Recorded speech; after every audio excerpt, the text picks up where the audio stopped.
بسم اللہ الرحمن الرحیم۔ السلام علیکم ورحمۃ اللہ وبرکاتہ۔ محترم ناظرین، تفسیر روح البیان میں حدیث قدسی یوں نقل کی گئی ہے کہ اللہ تبارک و تعالیٰ فرماتا ہے کہ میں نے آدم کی مٹی کو اپنے ہاتھ سے خمیر کیا اور پھر اس سے یعنی خمیر کو 40 سال تک چھوڑے رکھا، یہاں تک کہ وہ خشک ہو کر سلسلال ہو گیا۔ سلسلہ اس مٹی کو کہتے ہیں جو نہایت خشک ہو کر ٹھیکری کی طرح بجے۔ پھر اس پر 39 سال غم کامی برسایا، بعد ازاں صرف 1 سال راحت و سرور کی بارش ہوئی۔ یہی وجہ ہے کہ بنی آدم ساری زندگی وہ علم میں مطلع رہتا ہے جبکہ ان کا انجام ضرور پر ہوتا ہے۔ اس کے بعد از آدم علیہ السلام کا پتلا یعنی ڈھانچہ تیار کیا گیا جو بالکل بے جان تھا، کیونکہ ابھی اس میں روح نہیں پھونکی گئی تھی۔ ملائکہ اس کے پاس سے گزرتے تو اچھی صورت تعجب کرتے تھے، کیونکہ اس قبر انہوں نے ایسی جیسی شکل و صورت اور جسم نہیں دیکھا تھا۔ اللہ تعالیٰ نے آدم علیہ السلام کا پتلا بنا کر جس جگہ وہ رکھا ہوا تھا وہاں سے ابلیس کعبہ گزرتا ہوتا تھا۔ ایک روز جب ابلیس اپنی جماعت کے ہمراہ وہاں سے گزرا تو پتلا دیکھ کر کہنے لگا، یہ کس چیز سے بنا ہے؟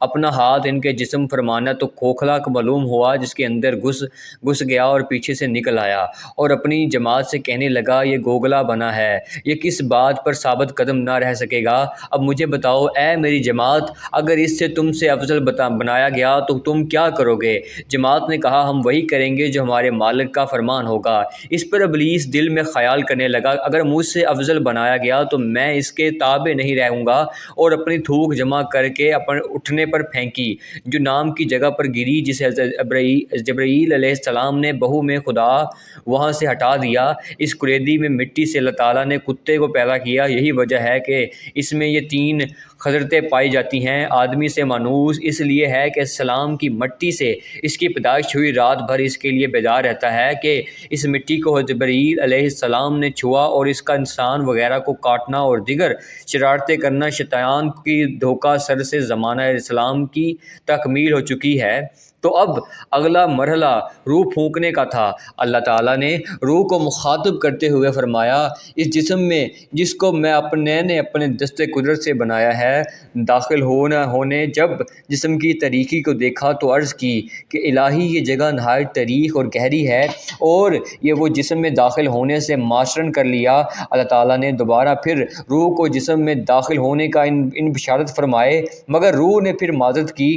پھر تیسری بار بھی حکم ارشاد فرمایا تو اس نے پھر معذرت کی۔ پھر چوتھی بار اطاعت کے انداز میں رب العالمین کی طرف سے حکم دیا گیا تو روح مجبور جسم میں داخل ہوئی۔ تفسیر روح البیان میں ہے کہ اللہ تعالیٰ نے روح سے فرمایا، زبردستی جسم میں داخل ہو رہی ہے تو پھر نکلنے میں سخت دشواری ہوگی۔ یہی وجہ ہے کہ جب روح جسم سے نکلتی ہے تو سخت تکلیف سے دوچار ہوتی ہے کہ روح کے انکار کا سبب بظاہر یہ بھی تھا کہ روح لطیفہ نورانی ہے، جبکہ جسم میں آدم ذکر شمع جمال محمد صلی اللہ علیہ وآلہ وسلم کو پیشانی آدم میں منور کیا گیا، اور اس کی نورانی شعاؤں سے جسم میں آدم منور ہوا۔ دونوں بلاترود سر مبارک آدم علیہ السلام میں داخل ہوئی اور وہ جسم سے داخل ہو گئے۔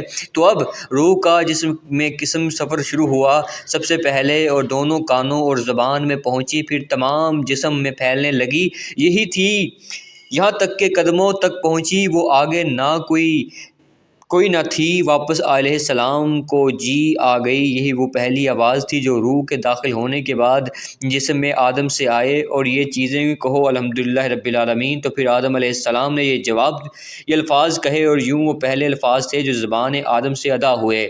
اس کے بعد میں اللہ تبارک و تعالیٰ نے ارشاد فرمایا، یار حکم اللہ تعالیٰ تجھ پر رحم کرے۔ ناظرین کرام، منقول ہے کہ جب رکوع گھٹنوں کے اندر داخل ہوئی تو آدم علیہ السلام نے چلنا چاہا مگر جنت سکے۔ جب روح قدموں میں پہنچی تو آدم علیہ السلام چلنے لگے۔ یہاں آدم علیہ السلام کی اجرت کو دیکھ کر ارشاد باری تعالیٰ ہوا، انسان جلد باز پیدا کیا گیا ہے کہ 40 سال روح آدم السلام کے بدن میں گھومتی رہی اور جس طرح بھی پہنچی تو بدن کا وہ حصہ جو ٹھکریوں کی طرح ہو گیا تھا گوشت پوشت میں تبدیل ہوتا گیا۔ پھر ان کو ناخنوں کی طرح کا لباس پہنا دیا گیا جسے آدم علیہ السلام کے حسن میں روز بروز اضافہ ہوتا گیا۔ اب اسی سے بل پوچھتے ہیں اور اسی سے ان کا تاجدار اور تفسیر روح البیان میں ہے کہ انسانی جسم میں کل 9 دروازے رکھے گئے ہیں۔ ان میں سے 7 تو سر میں ہیں جن میں 2 کان، 2 آنکھیں، ناک کے 2 سراغ اور حلا یعنی وہ کا راستہ، اور آخری 2 دروازے جسم سے فاضلہ خارج ہو اور عقل کو دماغ میں، اس کے رانوں میں غضب کو، جگر میں شجاعت کو، قلب میں رغبت کو، حلق میں مذہب کو، حال میں خوشی اور غم کو منہ میں رکھا گیا ہے۔ بے شک واقعی وہ ذات جس نے ہڈی کو سننے کی اور چربی کو دیکھنے کی اور گوشت کو بولنے کی اور اونٹ کو پہچاننے کی طاقت بخشی، رکھتا جسم میں مکمل ہوا، دل دھڑکنا شروع ہوا، دماغ سوچنے کے قابل ہو گیا، سانسیں چل پڑی، کانوں میں آوازیں آنے لگی، بد آنکھیں روشن ہو کر کھل گئی، جس وقت میں حرکت پیدا ہو گئی۔ اب جو آدم علیہ السلام کے سر مبارک اٹھا کر دیکھا تو پہلی نظر لوح محفوظ اور عرش مجید پر پڑی۔ آپ نے دیکھا کہ لکھا ہوا ہے کہ لا الہ الا اللہ محمد رسول اللہ۔ اللہ یہ دیکھنا تھا کہ حضرت آدم علیہ السلام پہلی بار تکبر میں پڑے اور عرض کیا، یا الہی یہ شخص کون ہے جس کا نام تیرے نام کے ساتھ لکھا ہوا ہے؟ تو اللہ تبارک و تعالیٰ نے فرمایا، وہ ذات گرامی میرے پیغمبروں میں سے ایک پیغمبر کی ہے جو تمہاری اولاد سے ہوگے، اور ان کو یہ شرف المنزلت عطا فرمائی ہے کہ اگر تمہارے باعث استقلال میں کوئی لغز آئی تو ان کی شفاعت کی وجہ سے اس سے درگزر فرمائے گا۔ محترم ناظرین، اس کے بعد رب کائنات میں حضرت آدم علیہ السلام کو علوم سکھائے اور تمام زبانوں کا علم بھی عطا فرمایا۔ اسی مضمن میں ایک حدیث مبارکہ ہے کہ حضرت آدم علیہ السلام کو 60 لاکھ لغت سکھائی گئی۔ یہ ان کا معجزہ تھا کہ قیامت تک ان کی اولاد جتنی لغات بولے گی سب آدم علیہ السلام جانتے اور بولتے بھی تھے۔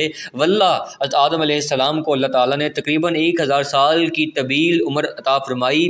پھر جب حضرت آدم علیہ السلام کے انتقال کا وقت آیا تو آپ علیہ السلام کو اس طرح بیماری پر اللہ کا ذکر کر رہے تھے کہ حضرت اسرائیل علیہ السلام وہاں پہنچے۔ جیسے ہی حوا سلام علیہ السلام نے موت کے فرشتے کو دیکھا تو آدم علیہ السلام سے لپٹ گئی کہ میں اپنے شوہر کو اپنے سے جدا نہیں کروں گی۔ اللہ کے نبی حضرت آدم علیہ السلام نے غصے میں فرمایا، اے ہوا تو ہٹ جا، ایک مرتبہ پہلے بھی تیری وجہ سے میں نے جنت سے نکالا گیا۔ لہٰذا آدم علیہ السلام حضرت اسرائیل علیہ السلام سے کہنے لگے، اے فرشتے، موت میں نے اللہ سے سنا تھا کہ میری عمر 1000 سال کی ہے اور ابھی تو مجھے 960 سال ہوئے ہیں۔ تو ملک موت نے کہا، اے اللہ کے نبی، آپ نے ہی خود فرمایا تھا کہ آپ کی زندگی کے